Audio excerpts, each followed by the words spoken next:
Якутский технологический колледж сервиса проводит курсы повышения квалификации для начинающих предпринимателей со всех уголков республики. Подробнее в сюжете нашего корреспондента Виолетты Засимовой. Якутский техникум сервиса совместно с Министерством по делам предпринимательства и развития туризма и автономным учреждением дополнительного образования «Бизнес-школа» обучает жителей из улусов и арктических районов республики таким профессиям, как пекарь, кондитер, парикмахер, повар и технолог рыбной и мясной продукции. Есть новое сырье, новое оборудование. Из этого я хочу на новое оборудование, на новое сырье работать. Что я здесь училась, я хочу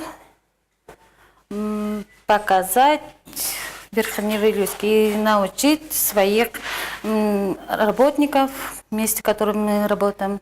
После курсов открыть свое дело по линии парикмахерской и освоить парикмахерское дело. За 2 недели обучающиеся освоят теоретические и практические навыки по своему направлению, где особое внимание будет уделено практике на предприятиях Якутска, заключивших договор с техникумом. В конце обучения будет проведен квалификационный экзамен и вручены соответствующие удостоверения. В этом году наше учебное заведение получило статус федеральной инновационной площадки. И самое интересное, что эта площадка направлена на то, что усилия по подготовке кадров будут сосредоточены не только в нашем учебном заведении, но и на базовых предприятиях отрасли. То есть это соглашение с предприятиями питания, с предприятиями хлебопечения. Мы будем давать теорию, отрабатывать лабораторные и практические занятия с нашими студентами и обучающимися, а предприятия будут обучать их практике. Квалификационный же экзамен мы будем принимать вместе.